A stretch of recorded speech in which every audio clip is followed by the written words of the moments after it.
교회는 예수의 피값으로 세웠다라고 정의를 내려요. 그리고 교회는 에클레시아라고 그래가지고 하나님께서 죄로부터 불러 모아서 모은 무리를 말합니다.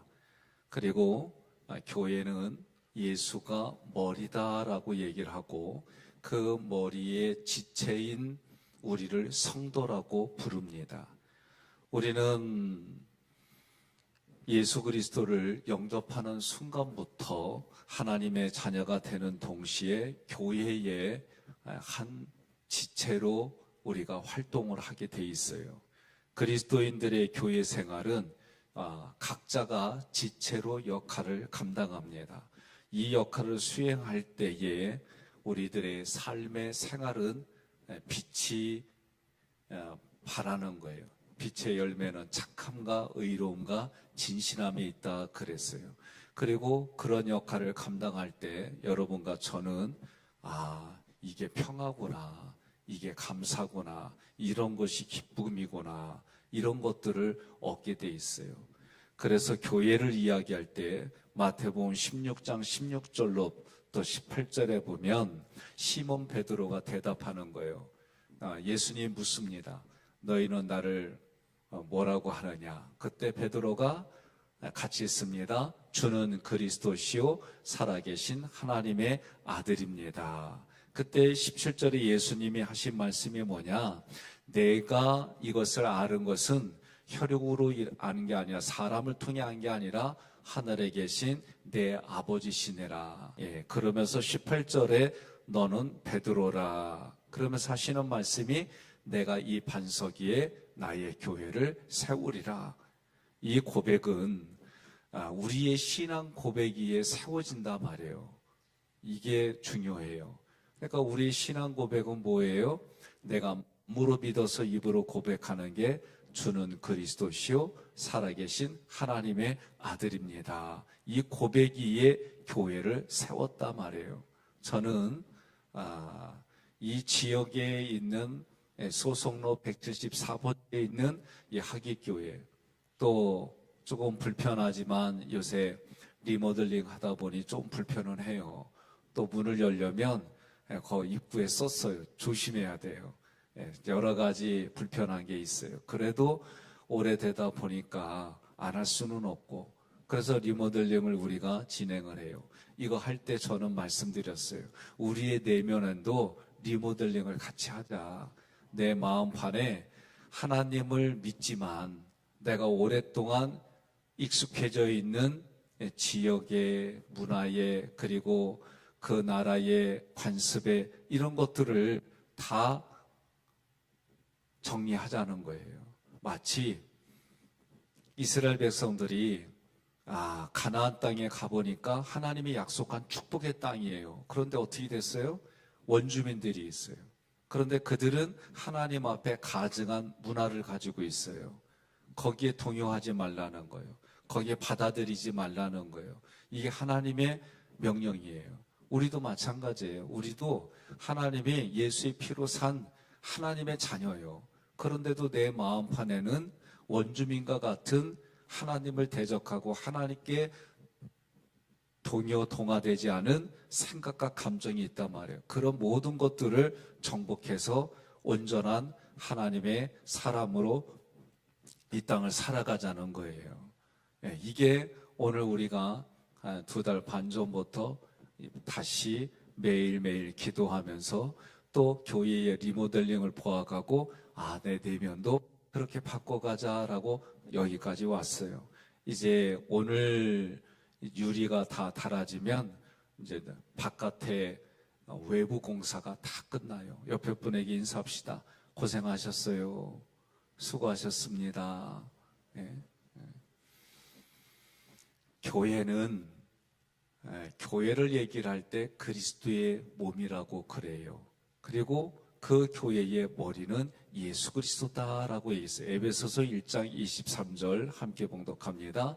교회는 그의 몸이니 만물 안에서 만물을 충만하게 하는 이의 충만함이니라. 아멘. 자, 교회는요, 여러분과 제가 주일을 날 예배 드리는 걸 뭐라고 그랬어요? 예수님이 부활한 날, 그리고 예수님이 부활한 것을 기념하여 우리가 예배 드린다 그랬어요.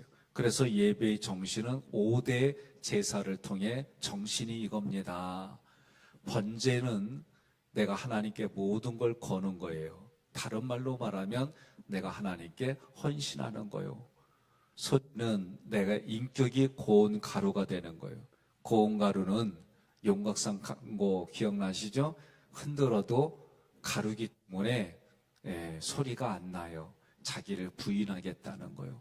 자기를 부인해야 성령이 내면에 충만하게 되고 외형적으로도 충만하게 돼요. 화목제물은 예수님이 하나님 앞에 화목제물이 돼서 우리가 살았어요.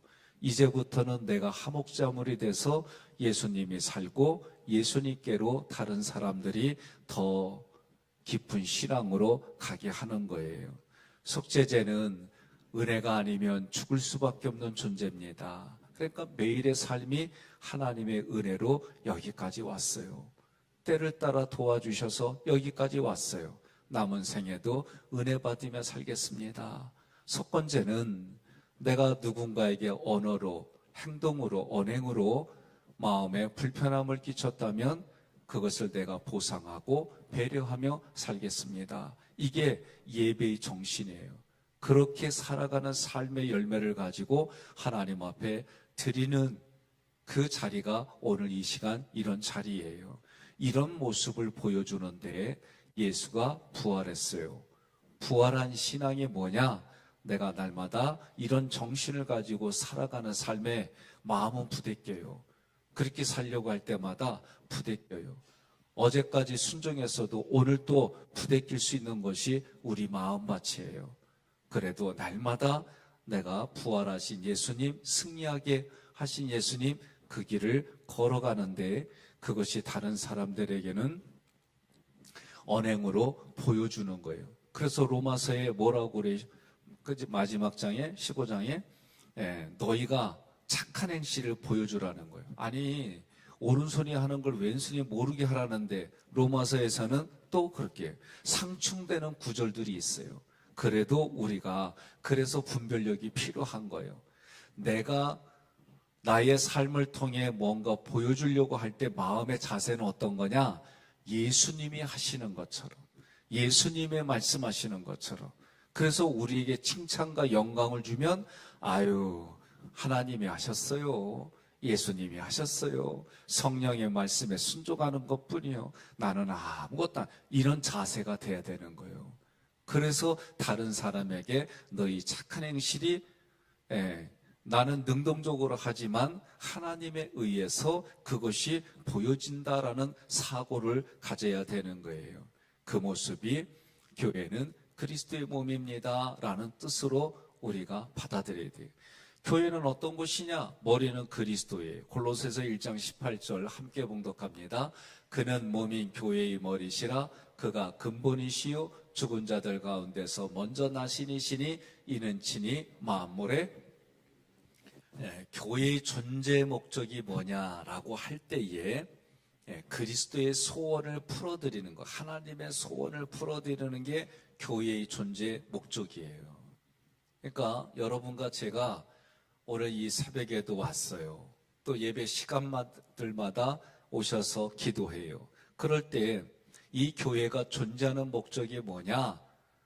주는 그리스도시요 살아계신 하나님의 아들입니다. 이 고백하는 거. 이 고백이 다른 말로 표현하면 하나님 내가 사랑해요. 이 고백이에요. 그리고 교회의 존재의 목적이 뭐냐? 그 사랑하는 하나님의 마음을 흡족하게 해드리는 거예요. 그게 뭐예요? 그게 사명입니다. 하나님이 우리에게 요구하는 사명이 그것을 풀어드리는 거예요. 그래서 우리의 모든 활동, 선교도 해요, 교육도 해요, 봉사도 하고 이 모든 걸 다 이걸 한마디로 말하면 하나님의 마음을 우리가 풀어드리는 거예요. 내가 살아가는 목적이 뭐냐? 구약으로 표현하면 하나님의 영광을 위하여. 영광은 우리 삶을 통해 보여주는 게 영광이에요. 그게 영광입니다. 여러분, 운동선수들이 훈련을 정말 열심히 해요. 열심히 훈련한 만큼 자기가 게임에서 이겨요, 경기에서. 그러면 뭐라고 그래요? 이 영광을 하나님께 돌립니다. 이 영광을 함께 해주신, 나를 이렇게 한다더니 감독님과 코치님에게 돌린다. 우리 부모님께 돼. 그러면서 자기에게 뭔가 격려가 되고 위로가 된 사람에게 이 영광을 나누고 돌린다, 그 얘기를 하잖아요. 예수님의 영광은 뭐예요? 하늘의 영광은 예수님이 십자가에 피로 달려 돌아가시고 피 흘리시고 부활하신 게 예수님의 영광이고 하늘의 영광이에요. 이것 때문에 이 땅에는 뭐가 됐어요? 평강이 있고 평화가 있고 감사가 있고 기쁨이 있고, 이게 우리가 분명해져야 되는 거예요. 그래서 우리의 활동은 하나님이 말씀하신 대로 죽기까지 순종하신 분이 예수님이에요. 그 예수님이 이것을 우리에게 위임하고 가셨어요. 그래서 우리는 한마디로 하나님의 뜻을 성취하는데 예수의 뜻을 성취하며 이 땅을 사는 거예요. 교회의 시작은 뭐냐? 마태복음 16장 18절 다시 한번 봉독합니다. 또 내가 내게 이르노니 너는 베드로라. 내가 이 반석 위에 내 교회를 세우리니 음부의 권세가 이기지 못하리라. 아멘. 구약에서 반석은 어떻다 그랬어요? 이 반석, 히브리어로 딱 두 가지가 있어요. 추루 반석, 셀라 반석. 추루 반석은 치는 거예요. 친다는 얘기를 할 때 고린도서의 그 반석이 뭐라고 그랬어요? 그리스도의 몸이라고 그랬어요. 반석은 그리스도의 몸이에요. 그리스도예요. 근데 그 반석을, 몸을 치는 거예요. 그게 십자가에서 하나님이 직접 행하신 거예요. 그게 누구를 통해? 빌라도의 총독을 통해. 그런데 그것이 우리에게는 뭐예요? 구원이요, 기쁜 소식이요. 세상의 가치로는 십자가는 저주받은 자들이 거기에 달리는 거예요. 자, 그런데 예수님이 이 반석 위에 내 교회를 세우리라. 그러니까 예수의 피를 흘린 게, 모세 보고 반석을 치라고 하니까 물이 나왔어요. 그게 이번 주에 제가 뭐라고 그랬어요? 그게 생명수다. 그게 보혈의 피다. 그리고 셀라 반석, 그렇게 반석을 친 모습의 바위가 뭐다? 셀라 반석이다. 그래서 셀라 반석이 뭐예요? 명령하여 물이 내라 말이에요. 했을 때 물이 나왔던 것처럼 오늘 이 모든 것들이 예수예요. 그러면 반석이에요. 그러면 예수의 이 십자가와 부활의 영광을 고백하는 사람. 그래서 그 고백이 뭐예요? 베드로가 주는 그리스도시요 살아계신 하나님의 아들입니다.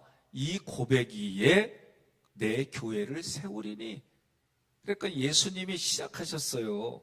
그러니까 뭐예요? 내 개인이 이 고백을 할 때마다 그 사람이 교회가 되는 거예요. 이 지역에 있는 소속로 174번지에 있는 하깃교회도 교회고, 내 개인도 교회고, 가정도 교회가 되고, 속회가 교회가 되고, 선교회가 교회가 되는 거예요. 여러분들이 예수 믿지 않는 직장에 가셨어요? 그리고 주는 그리스도요 살아계신 하나님의 아들입니다. 입술로 고백한 것이 그들에게 언행으로 보여줘요. 그러면 거기가 나의 땅끝이에요. 땅끝은 뭐냐? 물리적으로 우리나라에는 저 해남 밑에 이것도 땅끝이지만 성경이 말하는 땅끝은 가치가 없는 사람. 우리가 종종 저 사람 가치 없어요. 상종하기도 싫어요. 그게 나에게 땅끝이요. 거기까지 이 복음이 흘러가는데 그 사람에게는 어떻게 해요? 때로는 말로도 선포하지요. 그런데 우리가 관계를 보게 되면 말로만 선포한 거는 늘 부대끼게 돼 있어요. 누군가에게 권면해요. 누군가에게 충고해요. 누군가에게 해석할 때는 신기하게도 누구도 막론하고 누구를 막론하고 누군가 나에게 충고해주면 이 속에서는 항상 뭐예요? 처음에는 좋게 보다가 뭔가 부대끼는 게 생기면 뭐라고 그래? 니나 잘해라 그래요. 이게 사람들마다 다 있어요. 없는 게 아니에요. 말만 안 할 뿐이지. 그러니까 여러분들이 누군가에게는 권면한다라고 할 때는 그다음부터는 내가 조금 긴장된 삶을 살 수밖에 없어요. 왜? 내가 긴장하지 않으면, 성경에 말한 대로 정신 차리고 분별하지 않으면, 깨어있지 않으면 우리도 서 있지만 넘어질 수 있는 존재예요. 그러니까 어떻게 해요? 예? 성령님 도와주세요. 성령님이 도와주지 않으면 안 돼요. 이 고백을 할 수밖에 없는 거예요. 그러니까 여러분과 제가 고백함. 그러면 고백하더라도 우리 인생을 보면 어제까지는 정말 승리했어요. 그런데 오늘은 넘어질 수 있어요. 오늘 아침에 내가 이겼어요. 그래도 그 다음에 넘어질 수 있어요. 이게 우리 인생의 마음이요, 마음. 예수 그리스도 통해 시작했어요.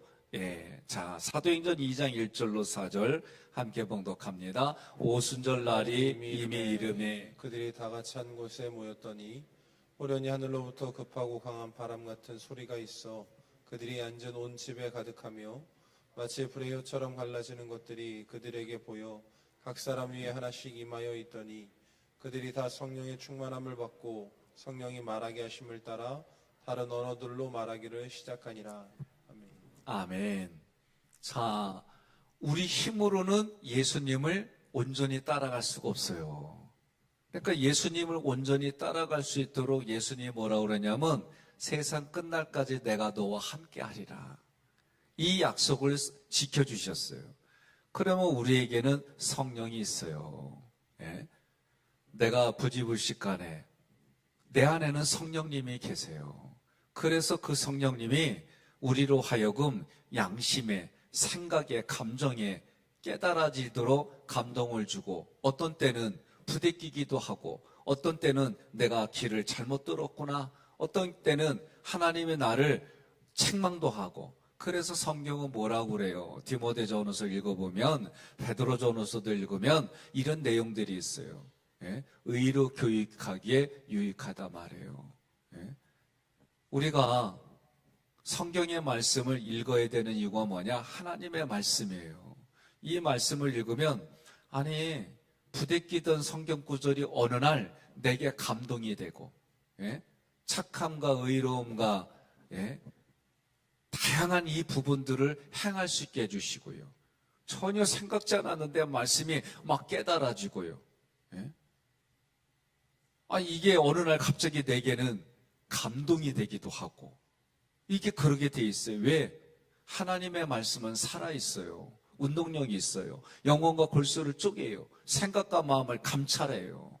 하나님의 말씀은요, 우리가 생각하는 것 이상으로 나를 이끄세요. 그래서 우리에게 먼저 직분을 주시고 그 직분에 맞게끔 깊은 신앙으로 가도록 훈련을 시켜요. 그 훈련인과 동시에 내가 누리는 신앙에 놀라운 것들이 많아요. 우리는 몸은 생존이에요. 예?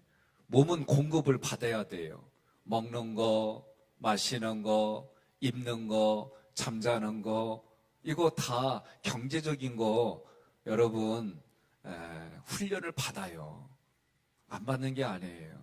그리고 그 훈련들이 이제 하나님께 초점을 맞추는 훈련을 받아요. 경제적인 훈련을 받는다는 얘기는 내 몸이 다른 말로 말하면 하나님께 집중하느냐, 하나님이 나의 주님이시냐, 이런 부분들을 내 생존의 문제를 가지고 하나님이 다스려줘요.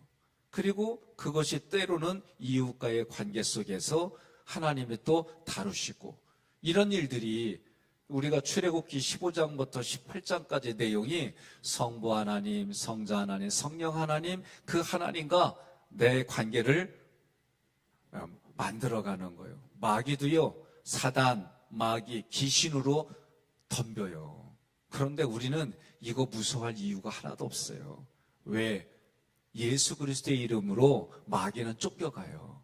예수 그리스도의 이름으로 귀신은 명함도 못 내밀어요.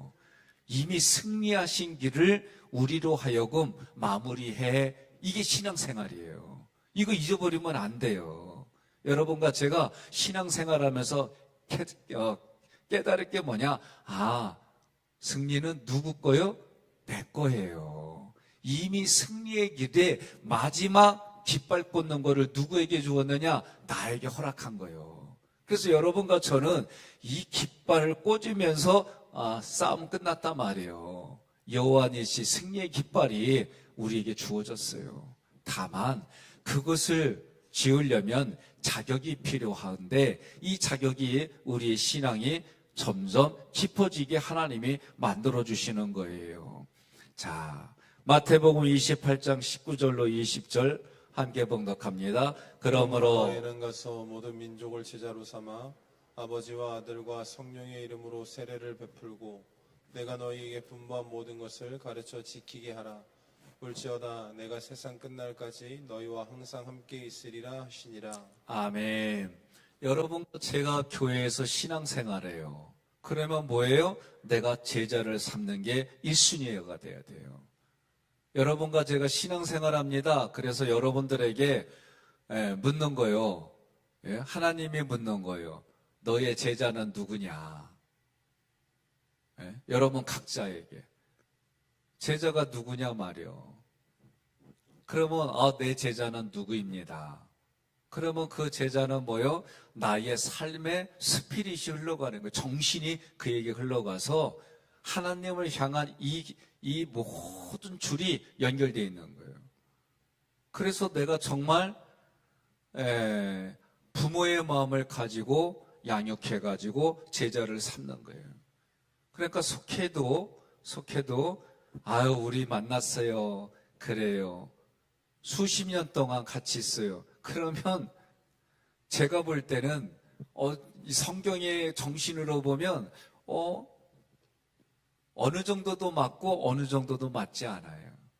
내가 제자를 삼아서 그 사람이 또 제자를 삼게 하는 거예요. 여러분, 여러분의 여기까지 있기까지는 여러분의 부모님이 계시고 할아버지 할머님이 계시고 그리고 고조가 먼저예요? 진조가 먼저예요? 고조예요? 고조예요. 난 그다음부터는 잘 해석이 안 돼요. 어쨌든 그 위에 있어서 여러분들이 그래요. 제가 요새 우리 동기들을 이렇게 가끔 만나요. 만나면 맨날 손주 손녀 얘기해. 그러면 나는 사실 여기 안 하다. 자기는 너무 좋았고 얼굴에 기뻐가지고 사진 보여주고 막 애하고 뭐 이거 좋아 그런데 나는 그리요 이러는데 속에서는 뭔 일이라다냐? 나는 솔직히요. 그러면서 그 친구들이 하는 말이 할아버지 할머니 내가 이 마음 알아 그래요. 그 말을 공감하면서도 속에서는 나는 잘 몰라요. 마치 제가 제 동기들이 결혼해가지고 부인들이 생길 때 나 총각일 때는 말이 대화가 안 돼. 또 애 낳으면은 애 낳지 않으면 또 대화가 안 돼. 이게 우리 인생이 그래요. 예? 그러니 신앙도 마찬가지예요. 신앙도 내가 아버지의 마음을 가지고 내가 정말 양육해보지 않으면 이웃과의 관계를 깊이 맺어가기가 어려워요. 그러니까 제자로 삼으라는 거예요. 제자를. 이거를 여러분 신앙생활하면서 그냥 나 혼자만 신앙생활하면 안 그래요. 우리가 또 제가 우리 교회도 그 얘기 많이 해요. 우리 자녀들이 학교 다닐 때까지는 신앙생활 잘했어요. 근데 학교 다니 이후부터는 이렇다고 얘기를 해요. 그거 양육 제자 삼는 거 내 입으로 잘못하고 있다라고 얘기를 하는 거예요. 네? 그러니까 제자를 삼는 얘기는 이제 이번 주 아리마대의 사람 요셉이 나와요. 제자들은 다 도망갔는데 이 사람은 하나님의 말씀에 율법을 가지고 예수의 시체를 달라고 해요. 십자가에 달려서 죽은 사람은 하루를 넘기지 말라는 거예요. 장사 그날 하라고. 그 말씀 가지고 평상시에는 도망 다니고 안 보였는데 그 시퍼런 칼날을 가지고 있는 로마 군인한테 가서 예수님의 시체를 달라고 해요. 참 기가 막힌 현장들이에요. 제자를 삼는다는 게 때로는 그런 모습들까지도 여러분들이 이기고 나아가야 되는 거예요. 그런데 제자를 삼아서 뭐하라? 세례를 베풀라는 거예요. 삼위일체 하나님의 이름으로 세례를 베풀라는 거예요. 세례를 베풀었어요. 그러면 어떻게 해요? 내가 분부한 모든 것을 가르쳐 지키게 하라는 거지요. 저도 100% 다 못 지켜요. 그래도 이 속에서 많이 싸워요. 지키려고 애를 쓰는 게 이 안에 있어요. 예? 그렇게 하지 않으면 분별이 되질 않아요. 또 기도하면서 하나님 앞에 성령을 구하지 않으면 안 돼요. 그래서 성령의 이름으로 세례를 베풀고 성령의 충만으로 있어야 되는 거예요. 예수의 이름으로 구하지만 여러분과 제가 성령님과 대화 나누고 성령님과 교제 나누고 이런 부분들을 왜 예수님이 승천하시고 우리에게 성령님을 보내셨기 때문에 그래서 여러분들이 내 자아가 성령 하나님하고 대화를 나누고 그분이 예수님이 하신 말씀을 기억나게 할 때마다 성령님 감사해요. 후안 카를로스 목사님이 성령님 안녕 아주 고전과 같은 책이에요. 그렇게 인격으로 내가 만나고 대화하고 그렇게 하는 거예요. 왜 그러느냐? 교회는 근본이 뭐냐? 교회에 지금 다 말씀 나눈 부분들이지만 결론적으로 우리의 사명, 하나님의 마음의 뜻을 말씀을 우리가 풀어드리는 게 뭐냐? 너희는 제자를 삼고 성령의 이름으로 세례를 주고 그들로 하여금 하나님의 말씀을 잘 지키도록 가르쳐서 가르치는 걸 끝나면 안 돼요. 어떻게 지키게 하는 거예요. 지키게 하는 거예요. 우리는 가르치는 걸로 끝내려고 아니요. 가르쳐서 어떻게 하라? 지키게 하라는 거예요. 이게 쉬운 게 아니에요. 성령의 충만함을 받고 성령의 도우심을 받고 하는 거예요. 오늘 여러분과 제가 기도할 때 예수님의 제자는 성령의 열매를 맺고 성령의 은사를 배우고 이것을 전수해서 또 그가 열매 맺고 이런 일들이 배우자에게 그리고 자녀에게 그것이 너와 내 집이 구원을 받아 그 야곱의 당풀의 농쟁이 담을 타고 흘러간 것처럼 내 이웃들도 열매를 맺을 수 있도록 가르치고 지키게 하는데 방법은 다양한 것을 통해서 그들에게 감동이 갈 수 있도록 우리의 언행을 살펴보는 일들이 매일매일 필요한 줄로 믿습니다.